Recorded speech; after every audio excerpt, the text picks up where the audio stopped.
পরিবারের যে কাজের মানুষটার যদি অসুখ হয়ে যায় না, সত্যি কাজকর্মর তাল বেতাল হয়ে যায়। তো যাই হোক, আমার মায়ের শরীরটা অনেকদিন ধরেই খারাপ যাচ্ছে।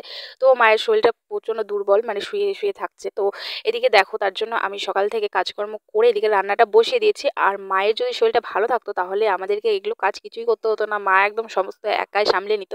তো যাই হোক, মা তো মানে শরীরটা ভালো নেই। তোমরা অবশ্যই ঠাকুরের কাছে প্রার্থনা করবে যেন শরীরটা যেন তাড়াতাড়ি ঠিক হয়ে যায়। তারপরে দেখো, আমি এদিকে রান্নাবান্না করে আমি এদিকে হচ্ছে রান্না করেছি সেই পুকুরের মাছের কথা মনে আছে কালকে যে দেখিয়েছিলাম, সেই পুকুরের মাছ দিয়ে পটল আলু দিয়ে একটা তরকারি করেছি, দাদুর করলা তরকারি করেছি, বোনের ডিম ভাজা করেছি, বোনের একটা তরকারি করেছি, কারণ আমার বোন এই মাছগুলো খায় না। তো এদিকে করলা সিদ্ধ, এদিকে হচ্ছে রসুন, কারণ মা বলছে রসুন দিয়ে ভাত খাওয়া একদম মুখের স্বাদ নেই, তার জন্য। তারপর টমেটো সিদ্ধ ছিল। তারপরে দেখো বন্ধুরা, এদিকে একটা জিনিস, এই জিনিসটা হয়তো তোমরা অনেকেই দেখেছো বা অনেকেই দেখোনি। এটা হচ্ছে ধান ভাঙানো মেশিন। তো তোমরা হয়তো ভাবছো কী ব্যাপার, ধান ভাঙানো মেশিন বাড়িতে কেন? তো হ্যাঁ বন্ধুরা, বাড়িতেও আসে, কারণ একটা গাড়ির মধ্যে ছোট করে করা আছে। তো মায়ের শরীরটা খারাপ, তার জন্য মেলে যেতে পারছে না, তো দুজন ছাড়াই ধান ভাঙানো যায় না। তো তার জন্য বাড়িতেই ডেকে এনেছে। দেখো কি সুন্দর করে ধানটা ভাঙানো হবে। চলো তোমাদের সঙ্গে শেয়ার করি কেমন করে ধান ভাঙানো হবে। চলো দেখতে থাকো ভিডিওটা, আশা করি অনেক অনেক ভালো লাগবে।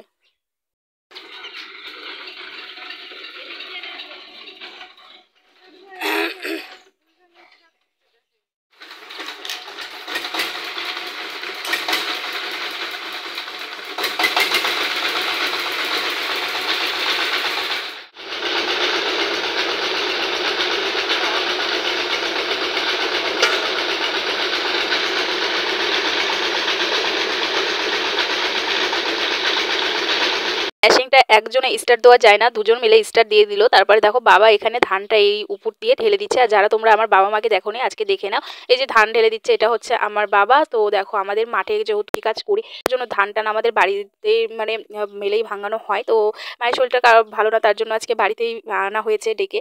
তো এদিকে দেখো, এদিক দিয়ে মানে চাল বেরোচ্ছে আর এই উপর দিয়ে ধানগুলো দেওয়া হচ্ছে, কি সুন্দর যে লাগছিল দেখতে।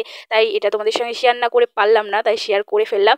আর অবশ্যই তোমরা আমার বাবা মাকে দেখে নিও, মানে তোমরা তো অনেকেই দেখতে চেয়েছিলে, তো দেখিয়ে দিলাম।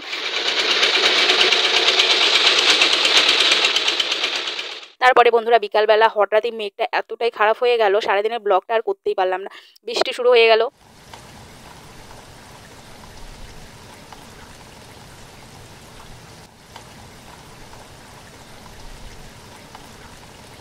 যা গরম দিয়েছে, এই গরমে এই এত সুন্দর বৃষ্টিটা যে কি যে ভালো লাগছে। আর আমি বসে থেকে এই বৃষ্টিটা উপভোগ করছি বসে বসে।